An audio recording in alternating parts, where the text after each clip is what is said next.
dicho, muchas gracias por la invitación, Ana, Alfredo y todo el equipo. Es un placer y es una suerte, yo creo, para vosotros, los alumnos, estar en un curso como este porque no hay muchos y porque hay una buena parte teórica que no suele haber y hay una buena parte práctica que suele ser más escasa. Voy a hablar de ese tema que me habéis encargado y voy a intentar ajustarme porque además me siento un poco... Yo voy el último cerrando todo este plantel y claro, ahora me he hecho pequeño y nada, no tengo nada que declarar y un poco el objetivo de la charla era conocer qué opciones tenemos disponibles y repasar algunos datos científicos, ¿vale? El esquema que seguiré y claro, hay varios escenarios diferentes a la hora de hablar de cerrar defectos. No es lo mismo que hablemos de cerrar una escara por disección, que hemos revisado meticulosamente, como decía Felipe, que es obligatorio, que debemos de hacerlo siempre. No es lo mismo cerrar una escara en la que ya hemos tenido una perforación durante o que vemos al final del procedimiento y no es lo mismo cerrar un cierre, valga la redundancia, mucoso en general o full thickness si hemos hecho una resección de espesor completo después de alguno de los procedimientos que nos ha explicado Eduardo. En el caso primero será elegible y no está claro, y ahora lo repasaremos, si hay que hacerlo en todos los casos, ¿vale?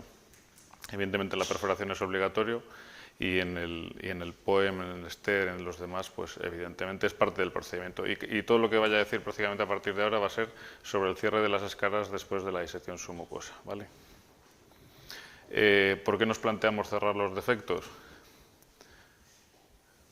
Pues porque podemos tener problemas, ¿no?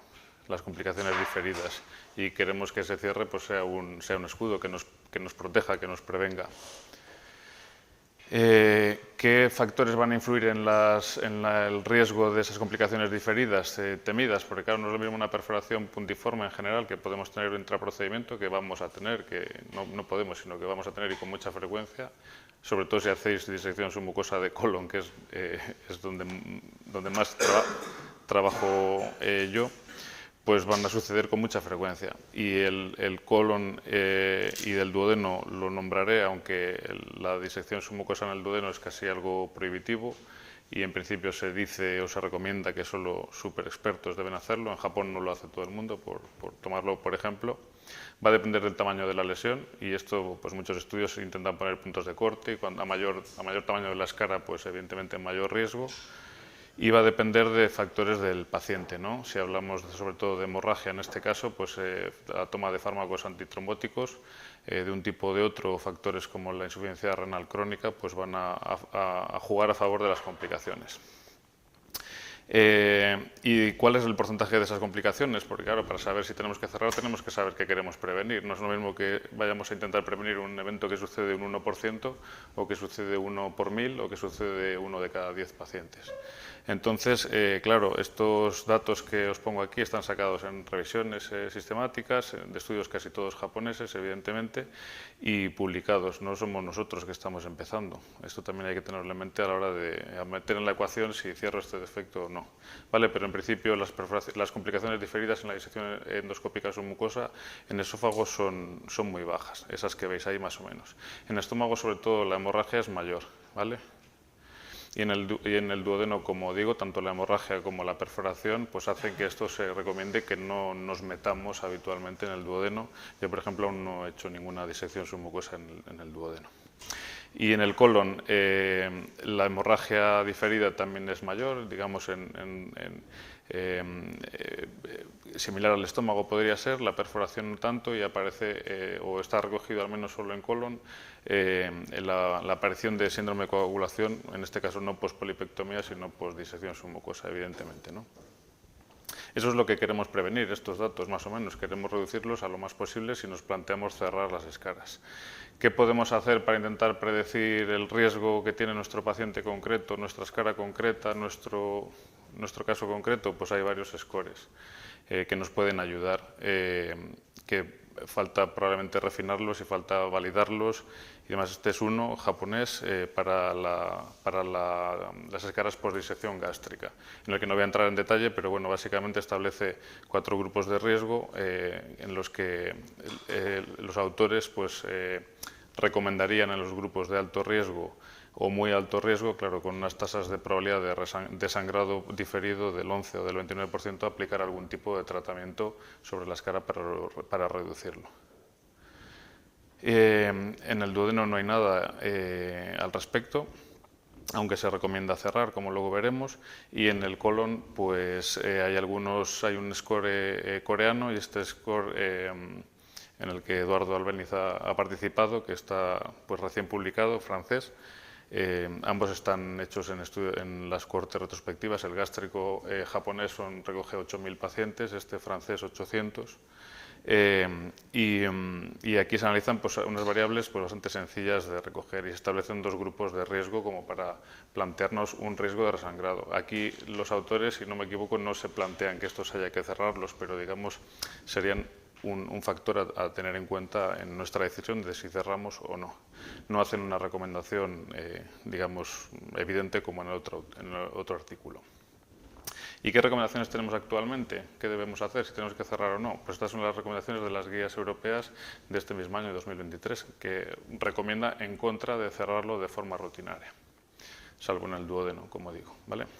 Ahora intentaré matizar un poco esto, yo creo. ¿Qué evidencia científica hay disponible? Pues poca y mala, ¿vale? Solo hay 4 estudios randomizados que comparan el cierre frente al no cierre, todos japoneses. Con esas cifras, 3 en colon y 1 en estómago, y de los resultados 2 son favorables, solo mejorando la cicatrización. Analizan con una endoscopia sistemática algunos al 3er día, algunos al 7º día, y parece que el cierre es menor, y 3 son negativos en cuanto a prevenir las complicaciones. También depende del cálculo de las hernias, claro, porque como vemos la perforación desde luego son eventos muy raros, y más en las manos de los japoneses y más en el estómago, y en sangrado pues no fueron favorables. Y hay 2 estudios randomizados que analizan el tipo de cierre, uno japonés y uno chino, de este mismo año. Pocos pacientes también, uno comparan clips estándar, el modelo de Olympus en general, de un solo disparo no reposicionable frente a reposicionable, y otro que comparan clip frente a clip más hilo. Los 2 son favorables, pero lo que analizan es si consiguen cerrar del todo la escara, no en cuanto a prevenir complicaciones, ¿vale? Esto es toda la evidencia de estudios serios o de estudios de peso que hay, ¿vale? ¿Hay algo más? Sí, hay algo más. Esta revisión sistemática está bastante bien y analiza pues, todos los estudios, que son series de casos, evidentemente, o comparativas retrospectivas, o cohortes retrospectivas, de más de 10 pacientes.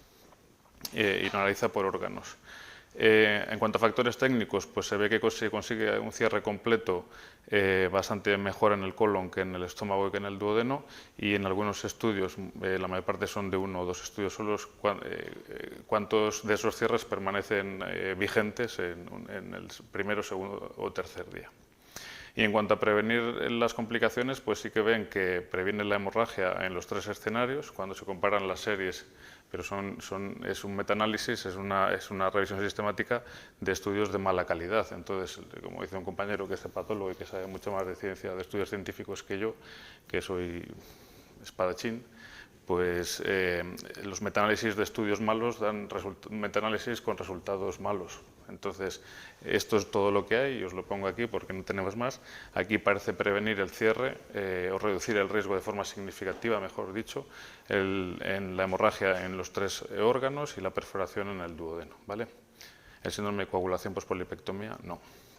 Por tanto, pues os pongo aquí unas recomendaciones BIS que salen de este artículo japonés de revisión y que son iguales que las europeas en cuanto a toda duodenal, pero establecen otros 2 escenarios: los pacientes de alto riesgo, ASAS 3 o ASAS 4 probablemente, insuficiencia renal crónica en hemodiálisis y tratamientos antitrombóticos. Serían escenarios en los que deberíamos, digamos, nos podríamos plantear ser proclives a cerrarlo. Y luego escaras de riesgo. ¿Qué son escaras de riesgo? Pues escaras grandes. ¿Cuánto de grandes? Pues depende del estudio, porque como decía, unos ponen el límite en 3, otros en 4, otros en 5, pues una escara grande. Y con toques en la muscular. Antes decía Felipe, ¿no? Si hacemos coagulaciones excesivas en vasos porque hemos tenido un sangrado, porque no pues esos puntos probablemente tienen un riesgo no solo de síndrome de coagulación pospolipectomía, sino de perforaciones diferidas.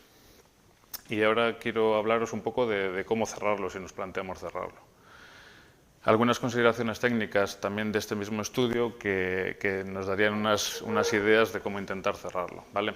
En el estómago pues recomiendan intentar aproximar en el eje menor del defecto, y en duodeno y en colon para intentar prevenir estenosis, sobre todo si el defecto es muy grande, pues seguir el eje longitudinal del órgano, de la luz. En el estómago pues nos recomiendan cerrar si va más allá del 40% de la circunferencia, y estas son recomendaciones que van a variar o que van a estar muy matizadas por el sistema que intentemos, ¿vale? Pues serían en general. Y en duodeno y en colon pues se podrían intentar cerrar siguiendo ese eje longitudinal, incluso las de la circunferencia completa. A mí me cuesta creerlo, porque una cosa que es evidente es que va a depender si podemos cerrarlo o no de nuestra experiencia, de nuestra maniobrabilidad, que antes hablaba Felipe en otro contexto, y del espacio que tengamos alrededor. No es lo mismo trabajar en un sigma con poca luz que en un recto o que en un estómago con mucho espacio alrededor. Tenemos que ser cuidadosos y no intentar cerrar zonas que ya son más proclives a la estenosis, como serían el cardias o el píloro en el estómago, la papila y el canal anal, e incluso la válvula ileocecal en el colon. Y la técnica a elegir, pues bueno, ahora hablaremos de algunas que en principio en estómago, o en general en cualquier zona, muchas veces lo que conseguimos es aproximar mucosa con mucosa, y nos va a quedar separada la capa muscular, nos va a quedar un hueco ahí que no vamos a estar cerrando, y sobre todo en estómago y en el recto recomendarían técnicas que anclen a la muscular, ¿vale? Y esas pueden ser algunas de suturas transmurales o clips que fijen la mucosa al músculo, y no solo mucosa con mucosa. Bueno, ¿qué sistemas de cierre tenemos? Pues basados en clips normales, basados en clips Ovesco y sistemas de sutura, ¿vale? Basados en clips normales hay pues poner clips y aproximar un borde con otro, que sería lo primero que uno le viene a la cabeza y que es fácil de hacer cuando es fácil de hacer, cuando la escara no es muy amplia y cuando la mucosa que tenemos que aproximar pues es más o menos móvil, ¿no? Antes también ponía Felipe en un vídeo, y sobre eso se han creado pues muchas variaciones. Hacerlo bajo el agua, porque lo mismo que para la resección underwater, pues los bordes pueden flotar un poco y eso nos puede ayudar a maniobrar. Ponerle un clip ponerle un endoloop, un lazo que luego vamos a estrangular habiendo colocado, y ahora os mostraré unos vídeos en los bordes del defecto, que al cerrarlo los aproxime, un hilo a través del endoscopio, un hilo tipo endoloop, y luego eso lo cierro con una banda para aproximar los clips. Bueno, hay muchas variaciones, ¿vale? Si uno pone endoscopic closure novel device, pues hay un novel technique en los últimos años, pues varios de ellos, todos vienen de Japón, y bueno, pues son recursos que tenemos que conocer, ¿vale? A ver, perdón. Este es un vídeo en el que ahora me sorprende, es de hace unos años, que no pudiera cerrarlo con clips normales aproximando los dos bordes, pero bueno, lo que hice fue atar un hilo al primer clip para traérmelo. Esto lo he puesto en lo que sería, si salvamos que ese primero hice una tracción con el hilo del lado de allá, sería lo que más o menos se llama hold and drag. Voy con un clip, pillo el borde, en este caso cogí el borde oral, y me lo traigo como si fuera, yo digo que es como la sábana cuando nos lo echamos en la cama, nos lo traemos para acá y pones ya el siguiente clip. Y una vez que has acercado ese centro, pues luego vas colocando más clips hacia los lados para cerrarlo. Esta era una escara pues más o menos que quedaba, era de colon transverso, y más o menos cogía un tercio de la circunferencia. Yo tengo un sesgo, soy muy de cerrar, me gusta cerrar los defectos siempre que puedo. Es verdad que esto de cerrar, que cierro y que no, lleva una paradoja en sí misma, que es que solo puedo cerrar los pequeños, que como decimos son los que menos riesgo tienen de sangrar, ¿no? Y los mayores no me queda más remedio que dejarlos porque no soy capaz, porque no tengo herramienta a lo mejor, o porque no puedo maniobrar. Pero siempre que puedo intento cerrar. También quizá viene, o me digo a mí mismo para justificar el tiempo extra y el gasto extra en clips, que no tengo fuentes buenas como vais a tener aquí para entrenar y tendréis a lo mejor en vuestros hospitales, y solo tengo coagulación forzada y tengo más quemadura en la capa muscular, o técnicamente no soy tan bueno, o técnicamente empezaba y me quedé cómodo y no he tenido muchas perforaciones diferidas, y eso creo que algunas se han podido favorecer de los clips. No es ciencia, esto es una creencia, pero creo que sobre todo si uno empieza y las puede cerrar, pues también puede dormir más tranquilo. Este es una escara de resección mucosa en fragmentos en el ciego, en un paciente anticoagulado, en el que decidí colocarle un clip con endoloop. Cuando estéis en una zona accesible como el estómago, o bueno, el duodeno podría ser también, aunque es más incómodo de trabajar ahí, evidentemente, o en el recto, os recomendaría que lo paséis en paralelo. Con el primer clip paséis el endoloop en paralelo. Llegar hasta el ciego yo no me lo planteé, porque además este señor tenía una hernia inguinal en el que tenía pues como medio sigma, y me costó bastante pasar con el endoscopio como para llevar algo en paralelo. Y si no lo llevas en paralelo, tienes un endoscopio de un solo canal, tienes que soltarlo en la luz, colocas los clips, digamos, alrededor de la circunferencia del defecto, y después tienes que ir ahí, pescar la cola del lazo con el ganchito del dispositivo y estrangularlo, ¿vale? Hay ganchitos que son rígidos y se coge muy bien, ganchitos que son móviles que se queda así y se coge muy mal. Este es de los móviles que se coge muy mal porque se queda así, y me tiré como, porque yo soy muy pesado también, me tiré como 30 minutos intentando enganchar la cola del lazo después de colocar toda esta corona de clips. Y ahí ya lo tenía pescado. Ahora es cuando se estrangula el lazo como hacéis habitualmente en otros contextos, y los clips, si están bien sujetos, pues se aproximan entre sí, y cuando lo lleváis en paralelo tiene otra virtud, es que nunca has soltado el lazo y no tienes que recapturarlo, es que los clips a veces cuando lo cierras se te pueden quedar apuntando hacia el centro de la escara. Entonces, si estás con otro instrumento, con el bisturí, con la pinza de biopsia o con algo, a la que vas cerrando el lazo que está por fuera del endoscopio, puedes ir levantándolos para que te queden así todos muy bonitos para arriba, ¿vale? Aquí, como estaba en paralelo, pues tuve suerte, estaba por dentro del endoscopio, tuve suerte y no se me fue ninguno hacia el centro de la escara. Ahí queda ese ramillete. Este es un cierre, estos ya no son vídeos míos, es una lesión duodenal que había quedado esta escara, y que cierran con clip line, con clip hilo, ¿vale? Una modificación de la técnica inicial, que es a través del endoscopio, y además en este caso pues lo hacen bajo el agua. Y lo hacen con clips que tienen esa ventana que está ahí, que bueno, es una modificación, pero se puede hacer con clips normales. En este caso, el primer clip que lleva atado el hilo, como en las técnicas de tracción habitual, lo ponen en ese borde, y en el segundo clip cogen el hilo y lo llevan hasta el punto opuesto en el borde contrario. Y ahora, cuando tú tiras del hilo, los dos clips se van a juntar, y te van a juntar ese centro que hablábamos antes de poner el primer clip.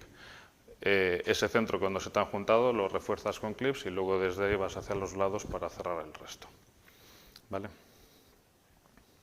Y en este caso, como veis, tengo el puntero este de la tablet y no me doy cuenta. Anteriormente se veía que el hilo lo han pasado por esa ventanita lateral de este modelo de clip, pero bueno, eso es una curiosidad. Se puede hacer sin esa ventana lateral, con otros clips que podáis tener.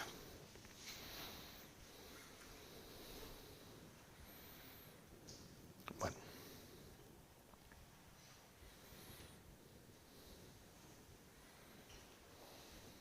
Hasta que al final pues cierran todo, ¿vale? Como decimos en el duodeno, es mandatorio, y yo prácticamente lo ampliaría hasta las resecciones mucosas, que es personalmente lo que hacemos en lesiones de este tipo, fragmentadas. Vale. Y la última de los clips, si no me equivoco, es esta del sistema O-ring, que es hecho una especie de lazo como el que veíamos antes, pero con un hilo de sutura, y hacen un círculo de hilo de unos 2 centímetros y colocan 2 o 3 clips cogiéndolo como el lazo de antes. Entonces ahora cambian ponen en el endoscopio un sistema de ligadura de varices, y con una pinza de ratón, por ejemplo, este modelo de pinza yo no conozco, pero es de ese estilo, coges el hilo y lo estiras. Con ese hilo que tú estás tirando hacia dentro del canal se juntan los dos clips y lanzas la banda por delante englobando los dos clips que van a quedar ya ahí juntos. Y eso lo repites tantas veces como necesites para aproximar todo el borde. ¿Vale? Me sorprende un tanto que este estudio está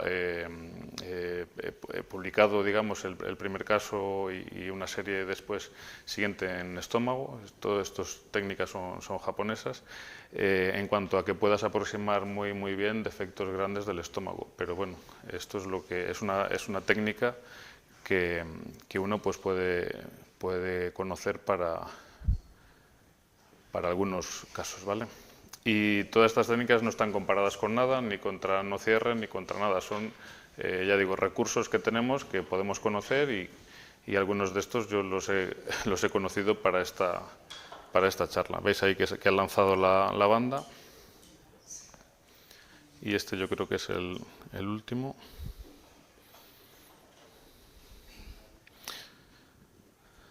Tira los clips, los mete en el capuchón y suelta la banda.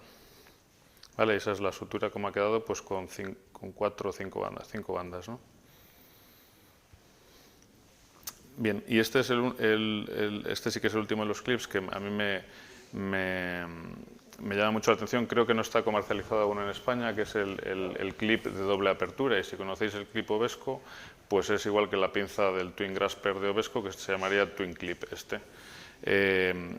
Y entonces es un clip que abre dos patas hacia un vástago central, abren de forma independiente, de tal forma que tú puedes ir a un borde, coger el borde, en este caso el distal, se lo traen, como decía yo, como lo de la sábana, pero ya no tienes que abrir y cerrar rápido el clip o intentar que se te enganche, sino que seguro te lo traes enganchado y abres la segunda parte del clip y lo cierras. Y ya te han quedado aproximados esos dos bordes. Y ahora ya con clips, que en este caso en el vídeo pues utiliza otros dos de estos, pero probablemente con clips normales podría seguir cerrando todo lo demás, ¿vale? Estos son cosas que están por venir.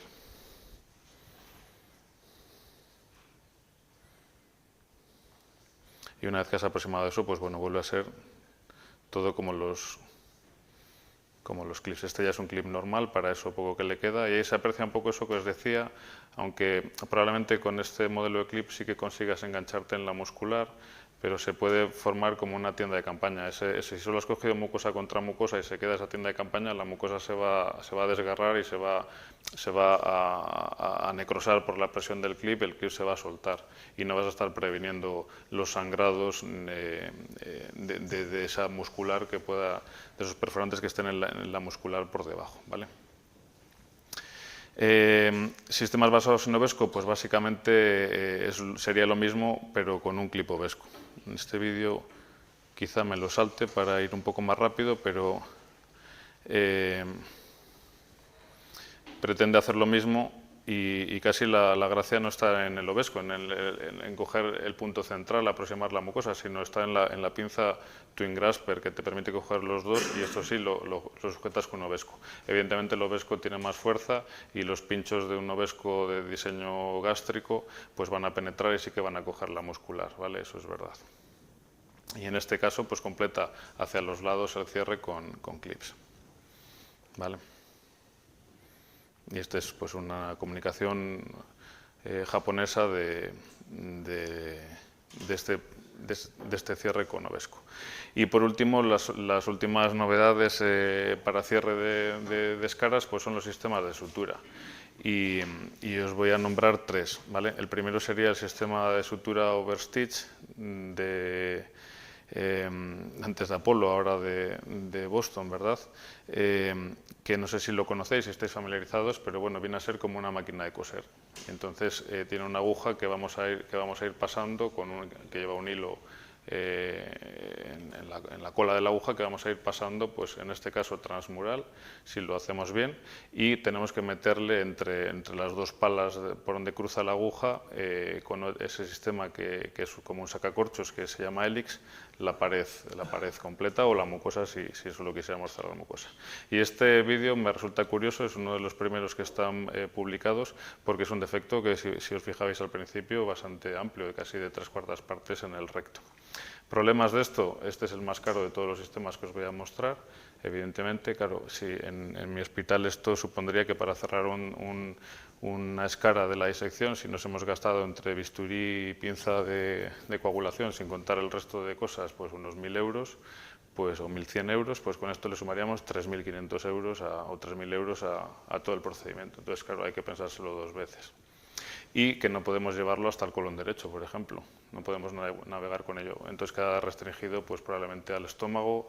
Sé que a lo mejor tenéis más experiencia que yo en esto. Sé que Hugo el año pasado presentó un caso en el duodeno y en el recto, ¿no? O poco más allá. Y aquí está haciendo un patrón de puntos, no es una sutura continua y va siguiendo el eje longitudinal del recto, para no provocar un cierre, una estenosis, claro. Yo creo que ya va a acabar. Y en este sistema de sutura, cuando ya has dado los puntos, ahí se aprecia. Es que estoy entre los dos, no consigo darle. Lleva un cinch que se llama, que es un tope, digamos, para tensar el hilo y que quede sujeto ahí, cuando ya has dado los puntos necesarios. Bien. Este es otro sistema que está llegando, que es una... este no se me abre entero. No. Pues perdonad que esto no se me ha puesto. Es dar puntos, es una sutura manual con una aguja curva como hacen los cirujanos, ¿vale? En principio este se va a comercializar ahora por la casa Olympus y lo importante, digamos, no es la aguja, es el porta, el que sujeta la aguja, la pieza que sujeta la aguja, ese catéter que está ahí, que rota y nos permite que la aguja haga ese paso curvo, ¿vale? En principio las especificaciones técnicas son para hacer cierre de mucosa y no transmural, pero bueno, si con el... Y esto ya es una interpretación mía, no lo toméis de otra manera, yo no lo he probado, ni hay mucha experiencia aún en esto. Si con el Apolo hacemos una sutura transmural con una aguja similar, pues con esto también lo podríamos hacer para cerrar muscular si es necesario. Pero en principio, en las explicaciones técnicas dicen que es para mucosa. ¿Vale? Se ve como ese paso de la aguja que un cirujano hace pues fácil, yo no tengo ni idea de sutura quirúrgica, pero hace fácil con el giro de la muñeca, el giro de ese porta y cómo sujeta el porta de fuerte la aguja permite cerrar bien. Y otro problema que también nombré antes es que aquí pues está en un punto muy fácil, ¿no? En la unión de cuerpo-antro, en el inicio del antro, con mucho espacio alrededor, una posición pues muy favorable. Hacer esto con menos espacio y en otra zona pues habrá que ver. Y el último de los sistemas de sutura, también de la casa extinta Apolo, es algo que mezcla algunas cosas del overstitch. Es un sistema, digamos, que te permite dar 4 puntos, lleva adherido el hilo de sutura y dejas un anclaje similar a ese hélix. Y no penetra tanto en la pared como el hélix. El hélix tú coges toda la pared, atraviesas muchas veces la muscular, y esto cuando hemos practicado en los modelos porcinos lo estás viendo, si pones una laparoscopia o en un estómago aislado ves que atraviesas toda la pared gástrica, y este en principio no atraviesa tanto, es un hélix más cortito. Por tanto, yo no sé si consigues hacer una sutura transmural. Diría que sí, si lo enroscas un poco más, no tengo experiencia al respecto, pero también las especificaciones dicen que no ha de ser transmural. Te permite dar 4 puntos, cada sutura tiene 4 puntos, y para una escara pues, de este tamaño, haciendo una sutura continua pues en Z puede ser suficiente, y si no, pues puedes añadir más. Y una ventaja fundamental respecto a overstitch, evidentemente, es que no tienes que sacar el endoscopio y montarlo, lo puedes utilizar allá donde te suceda un problema. Una cosa que no dije antes respecto a la sutura manual es que las agujas son estándar, no son agujas específicas, son agujas que tienen un hilo, no sé cómo es el nombre técnico ahora, pero tiene como nuditos, digamos, como puntitos, no es un hilo liso. ¿Vale? Eso hace que se vaya a poder anudar en el punto de anclaje inicial, y con un clip luego que vamos a poner en la mucosa hacer de tope. Pero es un clip, o sea, un hilo y una sutura que tienen los cirujanos. Por hacer una comparativa, pues bueno, la dificultad técnica, evidentemente las técnicas de sutura son mucho más complejas que colocar clips, pero claro, depende de dónde estemos, de dónde hablemos, de qué espacio tengamos y todo lo que comentábamos. Y en cuanto a los clips, que hay algunas técnicas que nos permiten hacer anclaje a la muscular y eso nos va a ser útil en algunos casos que comentamos, ¿vale? Las suturas, los clip Ovesco y algunos de estos sistemas con clips pues nos van a hacer tener que sacar el endoscopio y nos lo tenemos que pensar. El tiempo pues es muy complejo en algunas de estas técnicas de sutura y o con los propios clips te puedes llevar 1 hora y, como decía antes Felipe, estás cansado, has estado sufriendo no sé cuántas horas y tienes que ponerte media hora más o 1 hora más a cerrar algo que no sabes si vas a prevenir una hemorragia o no en un paciente de riesgo o no, pues hay que pensárselo 2 veces. Los costes es evidente y la firmeza del cierre pues también. Como os decía, es muy importante intentar evitar esas tiendas de campaña porque solo vamos a gastar tiempo y dinero y no vamos a prevenir nada porque los clips se van a soltar en cuanto salgamos de allí con el endoscopio. En cuanto a cierre en otros contextos, no voy a decir nada más. Ya se ha comentado, en los POEM, POEM pongo por poner todas las letras y el ester, pues con un cierre mucoso probablemente es suficiente, mientras que en el full thickness tiene que ser transmural, como es evidente, y en cuanto a cierre mucoso con clips TTS, con clips estándar, frente a otros, pues en principio es suficiente. ¿Se pueden utilizar otros sistemas? Claro que se pueden utilizar. ¿Nos van a dejar más seguros a nosotros? Sí, quizás solo estemos tratando la mía propia, estrés o ansiedad de que no suceda nada. Y los clips TTS lo que está publicado es que son pues, suficientemente seguros, mucho más simples y más baratos que los otros. En cuanto a cierres transmurales, pues clips ovescos y suturas probablemente son más seguros para estas situaciones. Y para finalizar, pues nada, el resumen de que no hay mucha evidencia y de que tenemos que elegir según nuestra experiencia, costes y contexto. Hay diferentes métodos que vamos a considerar según la indicación, la localización, los predictores que intentábamos exponer antes, según el tipo de procedimiento del que estemos hablando, nuestra propia experiencia. Esto tiene una curva de aprendizaje. Poner clips, si tenéis experiencia poniendo clips, no es una cosa... Yo terminé la residencia y parecía que poner un clip era como la primera terapéutica que uno aprendía a hacer para poner una úlcera encima de ese contexto de un vaso sangrando. Yo lo pienso ahora y digo que equivocado estaba. Aprender a cerrar escaras con clips tiene una curva de aprendizaje. No sé cómo se define eso, pero es difícil y a veces te tiras mucho tiempo para rotar el clip, para orientarlo, para ver dónde lo apoyo, si me lo llevo, si me traigo de oral hacia mí o hago al contrario. Todo eso hay que sufrirlo también. Y los costes, claro, si a un procedimiento, como os decía, le sumo los 3.000 y pico de overstitch o le sumo 10 clips y lo pongo en 500 euros más, pues me lo tengo que pensar 2 veces a ver a qué paciente le voy a ayudar. No se recomienda el cierre profiláctico, pero yo pongo esos matices, ¿vale? En ciertos pacientes, en situaciones concretas, y si estamos empezando, creo que esas situaciones concretas se amplían, porque somos más inexpertos que los que publican esas cifras bajas de perforación y de hemorragia diferida, porque es evidente que va a ser así. Vamos a tener más daños térmicos en la muscular, vamos a tener más sangrados, porque vamos a dejar más vasos sin coagular, y yo creo que puede ser un colchón, porque prevenir complicaciones, evidentemente lo hacemos o tenemos que hacerlo y pensarlo para los pacientes, pero si uno empieza a tener complicaciones cuando se mete en este fregado de estos procedimientos, porque es un fregado, tenéis que tener muchas ganas de meteros en esto, y ojalá lo hagáis, que a mí me gusta, pero cada día que lo hago sufro, entonces... si encima cuando empiezas tienes problemas y creas problemas a pacientes, pues te lo piensas 2 veces y tú te vas con eso y dices, ¿para qué me habré metido en esto? Entonces es una especie de colchón, aunque a veces sea mental, que creo es recomendable. Y nada más, eso es lo que os quiero contar.